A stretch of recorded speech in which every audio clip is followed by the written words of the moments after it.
ஒரு பகுதியில் நடந்துவிடும் ஒரு துயரமான சம்பவம் நம் நெஞ்சை உலுக்கி விடுகிறது. நம் சமுதாயத்தை தலைகுனிய செய்து விடுகிறது. பெண்கள் தங்கள் எதிர்கால வாழ்க்கையை தாங்களே தீர்மானிக்கும் உரிமையை பறிக்கும் ஆணாதிக்கமும் இந்த குற்ற செயல்களுக்கு பின்னால் ஒளிந்திருக்கிறது. இதற்கு ஒரு முற்றுப்புள்ளி வைத்தாக வேண்டும். இந்த வேதனையைத்தான் நேற்றைய தினம் நமது உறுப்பினர்கள் பலரும் வெளிப்படுத்தி காட்டியிருக்கிறீர்கள். ஆணவ படுகொலை தடுக்க வேண்டும், எப்படியாவது தடுக்க வேண்டும் என்று கோரிக்கை வைத்தீர்கள். சமீபத்தில் செங்கல்பட்டு மாவட்டத்தில் திராவிடர் கழகத்தின் சார்பில் நடைபெற்ற சுயமரியாதை இயக்க நூற்றாண்டு விழா மாநாட்டில் திராவிடர் கழக தலைவர் மாண்புமிகு ஐயா ஆசிரியர் கி வீரமணி அவர்கள் தீர்மானமாக நிறைவேற்றி என்னிடத்தில் கொடுத்திருக்கிறார்கள். ஆணவ படுகொலைக்கு எதிராக கடுமையான நடவடிக்கை எடுப்பதோடு சமுதாய மாற்றத்தையும் ஏற்படுத்தி அதன் மூலம் இந்த அநீதியை தடுக்க வேண்டும் என்பது நம் அனைவரது ஆதங்கமாக இருக்கிறது.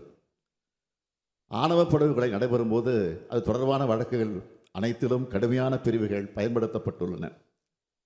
ஆனால் இப்படுகொலைக்கு சாதி மட்டுமே காரணமல்ல, இன்னும் பல காரணங்களும் இருக்கின்றன. எதன் பொருட்டு நடந்தாலும் கொலை கொலைதான். அதற்கான தண்டனைகள் மிக மிக கடுமையாக தரப்பட்டு வருகின்றன. சம்பந்தப்பட்ட குற்றவாளிகள் உடனடியாக குண்டர் தடுப்பு சட்டம் உள்ளிட்ட கடுமையான நடவடிக்கை எடுக்கப்பட்டு கைது செய்யப்பட்டிருக்கிறார்கள்.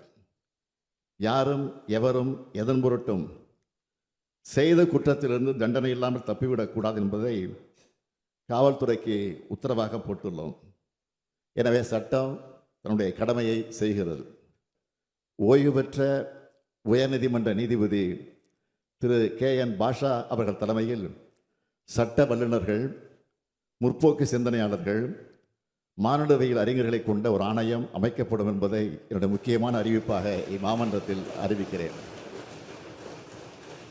இந்த ஆணையம் அரசியல் இயக்கங்கள், சட்ட வல்லுநர்கள், சமூக செயற்பாட்டாளர்கள், பாதிக்கப்பட்ட மக்கள் என அனைத்து தரப்பினர் கருத்துக்களையும் பெற்று இப்பொருள் குறித்து உரிய பரிந்துரைகளை வழங்கும்.